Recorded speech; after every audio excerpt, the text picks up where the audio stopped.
Bonjour, j'ai le plaisir d'être avec Charles Saint-Pro. Vous êtes le directeur général de l'Observatoire d'études géopolitiques.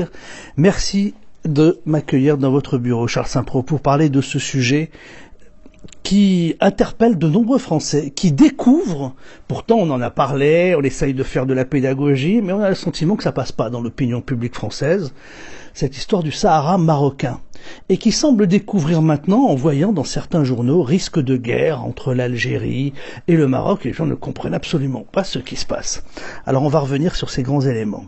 D'abord ma première question, pensez-vous que le Maroc montre ses muscles en ce moment pour réaffirmer son autorité sur le Sahara, ou qu'il y a réellement un risque d'escalade jusqu'à l'option militaire entre le Maroc et le Polisario? Quand je dis le Polisario, on comprend que derrière, c'est l'Algérie. Oui, en fait, c'est l'Algérie, parce que le Polisario existe de moins en moins. Ça a toujours été un mouvement fantomatique qui dépend de l'Algérie, qui rassemblait quelques milliers de personnes. Aujourd'hui, il doit y avoir 2000 à 3000 combattants, militants au total. Donc c'est bien entendu l'Algérie qui est en cause, et je pense que ça, il va falloir le redire, parce que on ne résoudra pas le problème si on ne tient pas compte de ce facteur. Qu'est-ce qui se passe aujourd'hui?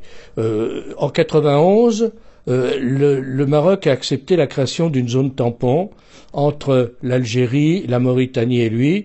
Le Maroc avait construit un mur de défense face aux incursions des séparatistes qui à l'époque étaient soutenus par Cuba. C'était des militaires cubains, c'était des militaires allemands de l'Est, c'était des militaires tchèques, c'était tout un complot, c'était tout le communisme international qui était à la manœuvre. Bon. Et puis le Maroc a tenu, il a construit son mur de défense. En 91, le bloc soviétique étant devenu ce qu'il était, il n'avait plus les moyens, il n'existait plus d'ailleurs, donc le Polisario et l'Algérie ne pouvaient plus aligner les milliers de combattants cubains et autres. Et donc il y a eu un cessez-le-feu et le Maroc a accepté une zone tampon pour pas se trouver au contact direct de l'Algérie et de la Mauritanie, mais sans renoncer à ses droits. Cette zone tampon, c'est un no man's land, c'est-à-dire que les accords de 91 prévoient que ni l'armée marocaine ni les forces séparatistes ou les miliciens séparatistes n'interviendront dans cette zone. Or depuis quelque temps, notamment dans la région de Guerguerat, qui est un peu la frontière, qui est la frontière entre le Maroc et la Mauritanie, tout à fait au sud du Sahara marocain, et qui est la porte d'entrée vers l'Afrique, et qui est aussi, je le dis toujours, la première ligne de défense de l'Europe face à tous les trafics, à tous les extrémistes qui pourraient venir de cette partie du monde, puisque les Marocains font un travail remarquable d'observation et de contrôle à cette frontière, aussi bien des matériels que des hommes. Eh bien, depuis quelque temps, dans cette petite zone de no man's land, des séparatistes du Polisario se sont infiltrés et ont créé des troubles. Alors, ils ont créé des troubles en attaquant des camions, en attaquant des touristes, des gens des Africains qui viennent au Maroc, et le Maroc était intervenu en 2016. Bon, le secrétaire général de l'ONU a demandé que le Maroc retire ses troupes en disant nous allons contrôler et nous allons faire en sorte qu'il n'y ait pas de violation de cette zone tampon. Bien entendu, l'ONU n'a rien fait et les incursions des séparatistes ont continué, c'est de la provocation et donc le Maroc en est là, il constate qu'il y a toujours ces incursions, qu'il y a toujours ces menaces d'agitation, et donc il a dit soit l'ONU fait son travail, c'est-à-dire empêche les séparatistes d'intervenir d'entrer dans cette zone, soit je ferai la police moi-même. Et il a donc mobilisé ses troupes, le Maroc a donc mobilisé ses troupes à cet effet. Bon, est-ce que ça veut dire qu'il y a un risque de guerre? Bon, le Maroc ne veut pas la guerre. Il est clair que le Maroc est un pays sérieux qui ne veut pas la guerre. Tout le monde, en revanche, est inquiet sur... bien entendu, le Polisario n'a aucun rôle dans cette affaire. C'est l'Algérie, c'est le régime algérien. Et tout le monde est inquiet sur ce qui se passe actuellement en Algérie. Il est clair qu'il y a une lutte pour le pouvoir entre des factions qui sont du même parti unique, mais qui veulent quand même chacune ravir le pouvoir quand Bouteflika mourra, ce qui ne saurait tarder probablement. Et donc, il y a un climat très très très dangereux de surenchère entre les uns et les autres. Et on peut penser que ce régime, qui est un régime post-soviétique, qui est un régime totalitaire, qui est un régime rétrograde, qui est un régime qui a volé son peuple, peut se livrer à n'importe quel débordement pour rester au pouvoir ou par mesure de surenchère. Donc le danger réel, il est là. En réalité, on ne comprendrait rien aux problèmes qui se posent sans comprendre ce qui se passe en Algérie. Voilà. J'aimerais, Charles Saint-Preux, que l'on revienne quand même au début, à la genèse de cette histoire, pour comprendre ce qui se passe. On a parlé du Polisario, de la zone tampon. Beaucoup de gens aussi ne comprennent pas, ne signifient pas tout ce que cela signifie. On va revenir. Le Sahara, au moment du protectorat, et la partie du Sahara qui était espagnole, on l'appelait sur les cartes le Sahara espagnol. L'Espagne a quitté le Sahara. Vous me corrigez si je me trompe. Il a quitté parce que le roi... Le Maroc a toujours revendiqué le Sahara, bien entendu. Sûr, parce que vouloir revendiquer le reprendre, puisque historiquement, la frontière naturelle du Maroc, elle est pratiquement jusqu'au fleuve Sénégal. Bien entendu. Alors, on a créé la France, par égarement, je le dis, a créé cette Mauritanie qui est un État pas viable et qui est un État où il n'y a aucun contrôle. Qui est un État anarchique. Bon, la vraie frontière du Maroc, c'est le fleuve Sénégal. Je vous disais, je parlais historiquement. Bon, maintenant, admettons, il y a une Mauritanie. La frontière du Maroc, elle est entre la Mauritanie et le Maroc. Elle est vers Guerguerat, elle est dans cette zone. Bon, donc le Maroc a toujours été présent dans cette zone, bien entendu. C'est d'ailleurs le seule nation qui est constituée en État-nation depuis plus de 12 siècles et qui a toujours été exprimer sa souveraineté dans cette région. Bon, alors je voudrais rappeler que l'Algérie a de la convoite aussi cette région. L'Espagne brusquement a voulu tout faire pour essayer de conserver un droit de regard dans cette région. Et elle s'est trouvée en coïncidence, qui est d'ailleurs extrêmement rigolo, parce que on était à la fin du régime du général Franco, et l'Algérie, qui soutenait d'ailleurs l'ETA, les terroristes de l'ETA, il faut le rappeler, et qui était dans le bloc soviétique, s'est mis d'accord avec l'Espagne pour créer au Maroc des problèmes, c'est-à-dire de ne pas rétrocéder cette région. Et c'est là que le roi Hassan II a déclenché ce qu'on a appelé la marche verte, c'est-à-dire qu'il a invité la population pacifiquement à récupérer le territoire, et cette immense marche qui fait que le Maroc a récupéré son territoire et l'Espagne est partie. Ça devait être en 1976. C'était en 1975. Et donc l'Algérie a continué à ce moment-là à alimenter la fiction d'un mouvement séparatiste qui s'appelle le Polisario, qu'elle a créé de toutes pièces avec le bloc soviétique et qui a mené des actions militaires, enfin sous le couvert du Polisario, c'était, je le répète, les troupes cubaines, les Allemands de l'Est, les cadres tchèques, etc., etc. Ce qui est d'ailleurs très amusant, c'est que, en revanche, l'Union soviétique, la Russie qui tirait un peu les marrons, les ficelles de tous ces gens-là, n'a jamais reconnu le Polisario. Et encore aujourd'hui, la Russie ne le reconnaît pas. Mais c'était un jeu, en fait, il s'agissait d'appliquer la théorie de Lénine, de tourner l'Europe par l'Afrique, et puis de créer des problèmes à un Maroc qui était clairement dans le camp du monde libre face au bloc soviétique. C'était ça la raison. Et l'Algérie de Boumedienne était l'allié de la Russie soviétique et voulait aussi avoir un accès vers l'Atlantique et couper le Maroc de son hinterland africain. Alors, en fait, l'Algérie a le régime algérien a deux problèmes, a deux complexes. C'est la France et le Maroc. La France, pour les raisons qu'on connaît, on ne va pas revenir sur cette affaire, mais le Maroc, encore pire, parce que le Maroc est une vieille nation qui a 12 siècles d'existence, qui a une forte identité, et l'Algérie, il faut bien le dire, a été créée par la France. Il n'y avait pas d'Algérie avant que la France n'intervienne dans ces zones qui étaient des baies, plus ou moins des petites principautés, plus ou moins dépendantes des Turcs, etc. Bon. Et donc, il y a une haine et une jalousie à l'encontre du Maroc qu'on ne peut pas imaginer, notamment de la part du régime algérien, qui n'a jamais été capable de définir l'identité de son peuple. Est-ce que c'est un peuple arabe? Est-ce que c'est un peuple musulman? Est-ce que c'est un peuple arabo-berbère? Je pense que ce régime, dans tous les échecs qu'il a eus, a aussi un échec identitaire. C'est-à-dire qu'il n'a pas donné une identité à son peuple et il ne se positionne que par rapport ou que face à deux pays qui sont la France et le Maroc. Et donc, c'est dans les gènes du régime algérien, cette affaire de séparatistes au Sahara marocain. Le Polisario et le séparatisme a été créé par l'Algérie avec le soutien du bloc soviétique.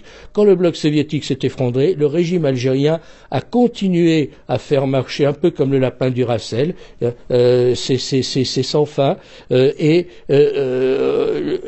L'argent mis par le régime algérien dans la propagande, dans tout ce qui concerne la fiction de cette entité séparatiste est incroyable, puisqu'il y a des représentants de ce mouvement un peu partout dans le monde. C'est l'Algérie qui paye, bien entendu. Ils ont des bureaux, c'est l'Algérie qui paye, et ils ont surtout des associations, compagnons de route, communistes, gauchistes et autres, qui sont aussi payés. Vous savez, il y a 600 associations pro-Polisario, pro-séparatistes en Espagne. C'est-à-dire qu'on a l'impression que quand un type est au chômage et qu'il ne sait pas quoi faire, il va frapper à la porte de l'ambassade d'Algérie en disant « je vais ouvrir une boutique ». Donc tout ça est lamentable parce que, bien entendu, ça a un coût. Ça a un coût financier, et pour l'Algérie et pour le Maroc, qui est bien obligé aussi de consacrer une importante partie de son budget à la défense. Ça a un coût parce qu'il n'y a pas du coup d'union du Maghreb sur le plan économique, il n'y a pas d'intégration économique, d'autant plus que le régime algérien ne veut pas qu'il y ait d'intégration économique. Car si on dit intégration économique,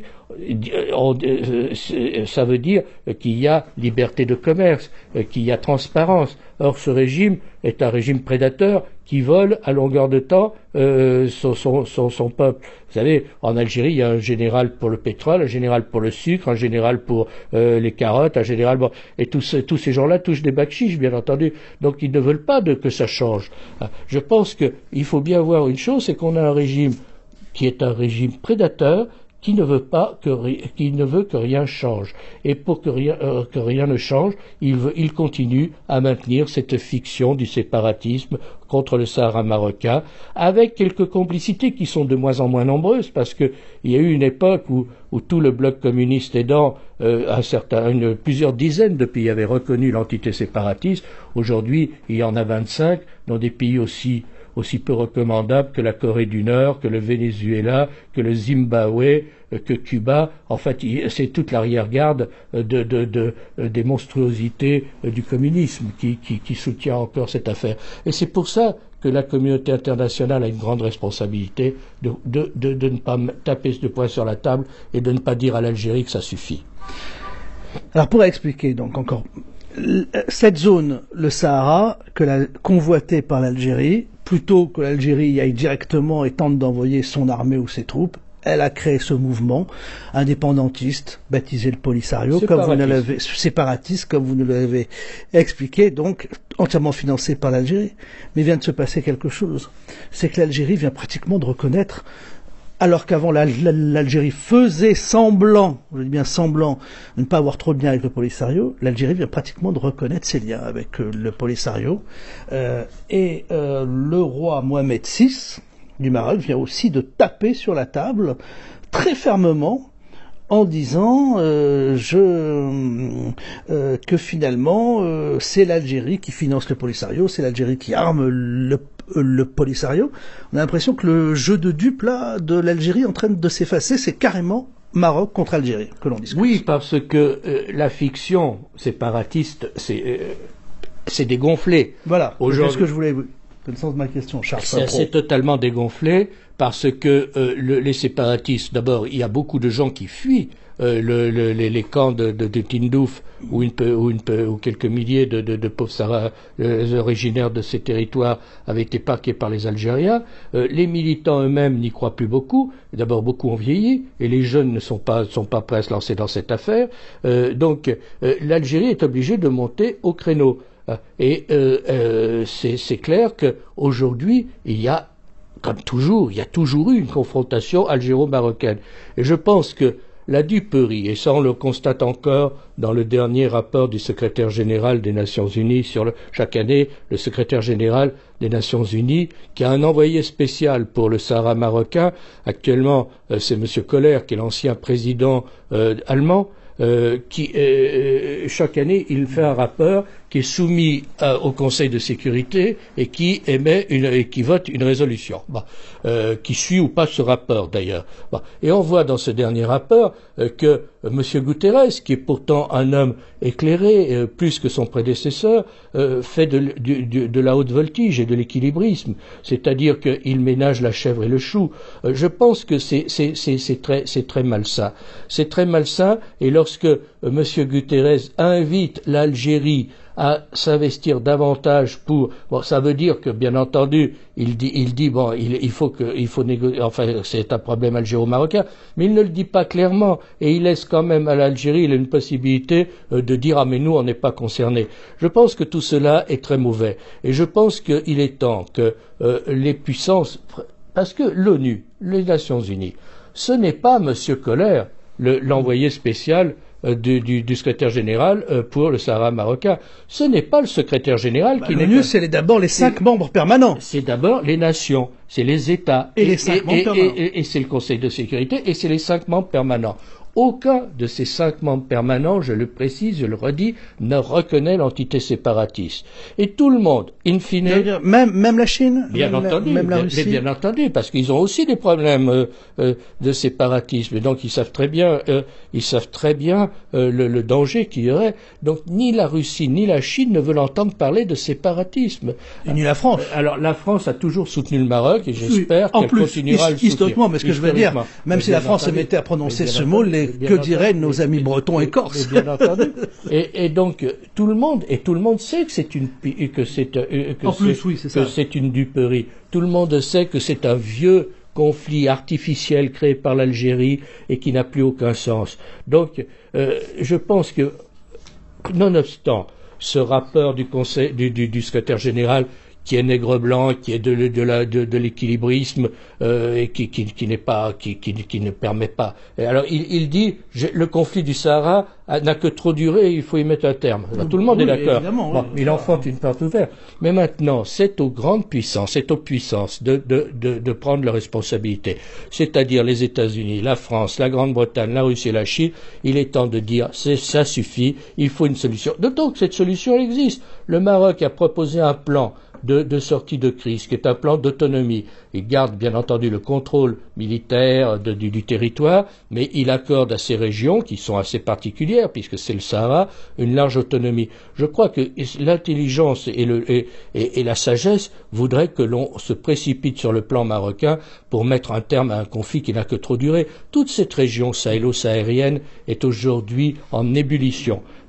C'est un danger absolu, on sait ce qui se passe au Mali, la Mauritanie n'est pas contrôlée, le Niger est en danger, l'Algérie peut exploser d'un jour à l'autre.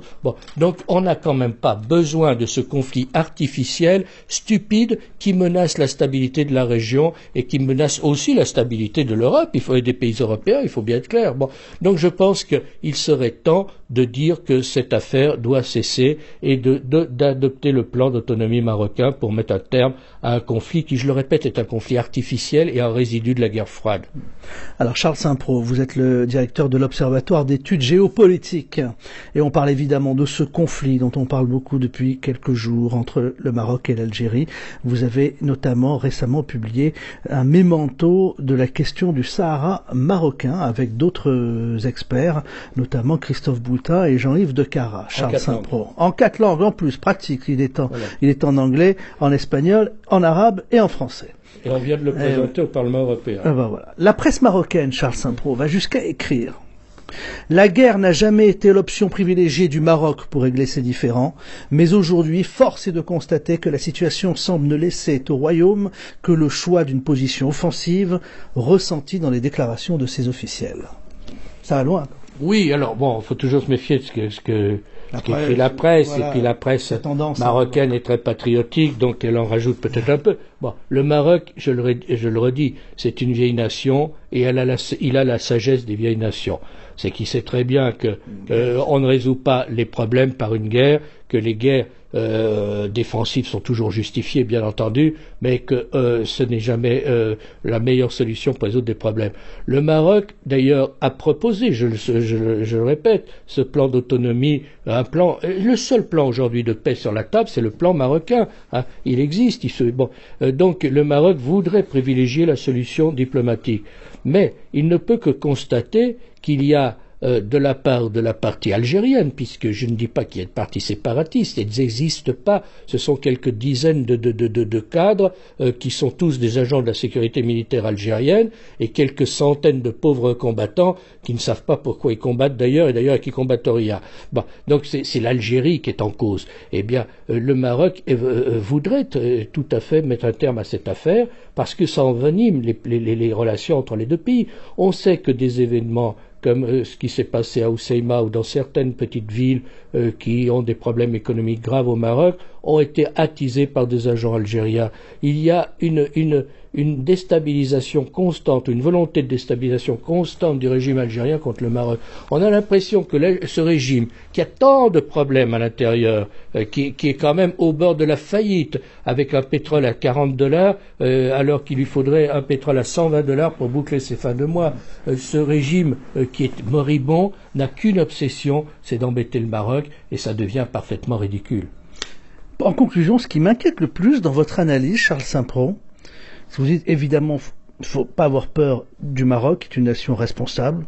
La guerre ne sera jamais utilisée par le Maroc, sauf en dernier recours. Comme s'il est attaqué, évidemment, oui, non, mais si on dit sauf en dernier recours. Mais ce que je crains le plus, il défendra, mais je dis, il gagnera comme il a toujours gagné, oui. Parce que en 63, le Maroc a gagné. En 75, il a gagné, et dans les années 80, eh bien, il a fini par gagner. Alors, ce qui m'inquiète le plus maintenant, si vous voulez, c'est la situation en Algérie, avec ce jusqu'au boutisme, cette situation de guerre des clans, où là, finalement, ils n'ont rien à perdre. En fait, le régime est à bout de souffle, donc il n'a rien à perdre. C'est ce que vous... et effectivement, un régime à bout de souffle, un régime totalitaire, qui a autant volé, car il a volé son pays d'une façon qu'on ne peut pas imaginer. Et si l'Algérie est dans l'état lamentable qui est le sien aujourd'hui, c'est bien parce que son régime n'a rien fait non seulement pour son développement, mais qu'en plus il a volé les dividendes du pétrole qui étaient énormes. Or aujourd'hui, l'Algérie avait 3 ans de réserve financière. Ils ont, depuis la chute du prix du baril, ils ont tapé dans ces réserves. Et aujourd'hui, il n'y en a plus. L'Algérie va devoir se réendetter. Elle va devoir passer sous les fouches caudines d'un certain nombre d'institutions internationales. Et donc, ce régime est vraiment moribond. Et soit ce régime s'en va et laisse la porte à une nouvelle Algérie qui pourrait se développer et ce que tout le monde souhaite, soit ce régime va s'enfermer dans l'aventure et dans le jusqu'au boutisme avec tous les dangers que ça comporte. Vous avez un pays où 80% des jeunes sont au chômage. Et quand on dit 80%, ça veut dire pratiquement tout le monde, parce que bon, je vois pas ce que font les 20 autres %, sauf ceux qui sont dans la police et dans l'armée. Bon, vous avez un pays où il n'y a pas de perspective d'avenir. Chaque jeune Algérien n'a qu'une idée, c'est traverser la mer et de venir soit en France, soit en Belgique, soit au Canada, soit en Australie, soit sur la Lune, mais n'importe où, sauf en Algérie. C'est un fiasco total. Vous avez des irrédentismes qui se sont réveillés parce que ce régime n'a jamais su faire l'unité nationale. Donc ce régime est vraiment très menacé et l'Algérie est très menacée. Et le problème, c'est que lorsque vous avez un État voyou, lorsque vous avez un État qui est un État prédateur, il peut se lancer dans n'importe quelle aventure. Il s'est déjà lancé dans des aventures, parce qu'il faut se souvenir que des élections qui avaient donné une majorité au parti islamiste, qui n'était pas parti terroriste, ont été cassés le fils a été cassé par l'armée, qui a déclenché une guerre civile artificielle qui a fait 200 000 morts. Le régime algérien est prêt à se battre jusqu'au dernier Algérien pour rester au pouvoir. Et il s'en fiche s'il y a encore 200 000 morts, 300 000 morts, 400 000 morts, du moment qu'il reste au pouvoir, du moment qu'il continue à être à ce régime prédateur, dont d'ailleurs on sent les prémices de la fin, parce que il y a de plus en plus de ministres algériens et de cadres algériens qui achètent des appartements à Paris. Moi, j'habite dans un quartier peu proche d'ici, où j'en vois à peu près un par mois, et ils mettent d'ailleurs leurs enfants, ce qui est d'ailleurs assez hallucinant, dans les écoles catholiques privées. Donc, on voit à peu près la sincérité de ces gens-là. Merci Charles Saint-Pro.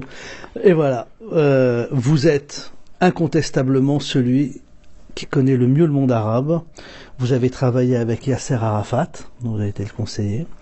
Vous travaillez avec Saddam Hussein, qui était votre ami. Oui, voilà, c'est ça.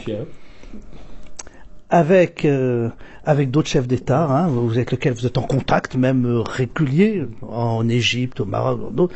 On vous connaît vraiment dans tout le monde arabe. Et vous êtes vraiment celui qui connaît le mieux cette question. Merci de nous en avoir parlé, Charles Saint-Pro. Vous êtes le directeur de l'Observatoire d'études géopolitiques. Vous publiez de nombreux ouvrages. On va sur vos sites, on les retrouve très facilement, notamment ce mémento de la question du Sahara marocain. Et on a parlé de ce sujet d'actualité, à savoir la tension qui est à son paroxysme, qui est à un degré très élevé entre le Maroc et l'Algérie. Y a-t-il un risque de guerre? Pourquoi? Comment? Que peut-il se passer? Vous avez répondu à toutes ces questions. Merci, Charles Saint-Pro. Merci.